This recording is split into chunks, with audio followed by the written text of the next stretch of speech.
Bicara soal persepsi ya, saya ingin tanya ke Mas Adi Pray. Mas Adi Pray, apakah benar dalam debat kemarin Prabowo ini memang banyak diserang secara personal oleh Capres 01 dan 03 sehingga pantas untuk masyarakat akhirnya bersimpati?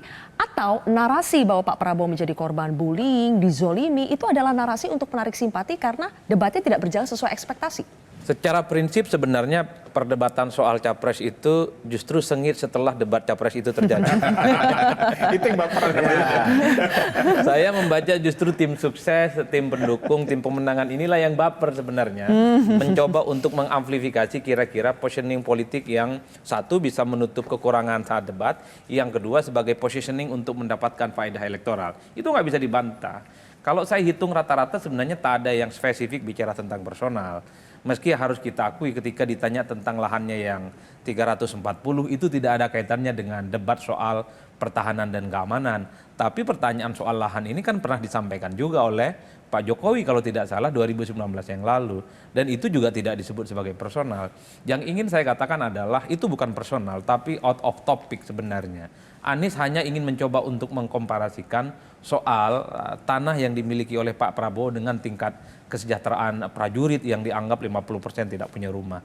Disparitas yang coba untuk disampaikan dalam satu debat, meski pasca debat itu kan dibantah sebenarnya oleh pendukungnya Pak Prabowo, semuanya tidak valid, semuanya tidak bisa diukur. Yang ingin saya katakan adalah debat itu ya harus selesai di panggung sebenarnya. Pertanyaan-pertanyaan itu harus tuntas juga di panggung. Kalau masih lanjut di luar panggung, Kalau lanjut di luar itu urusan. dan bapernya di luar panggung. Iya, itu urusan tim sukses dan tim pemenangan ya. Udah itu aja judulnya. Itu akhirnya di strategi masing-masing ya untuk Betul, memanfaatkan ini soal strategi debat. aja. Itu yang pertama, Zilva. Yang kedua, saya pernah nonton film namanya Game Change ya. Ini soal bagaimana film menampilkan persiapan debat yang ada di Amerika.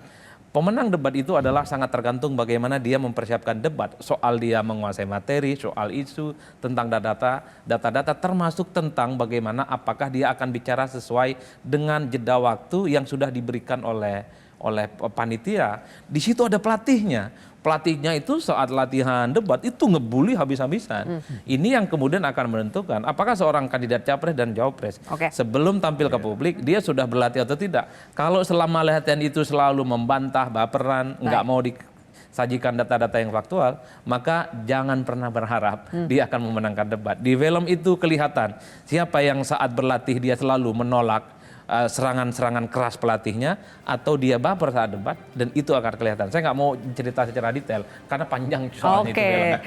Jelajahi cara baru mendapatkan informasi. Download Metro TV Extend sekarang.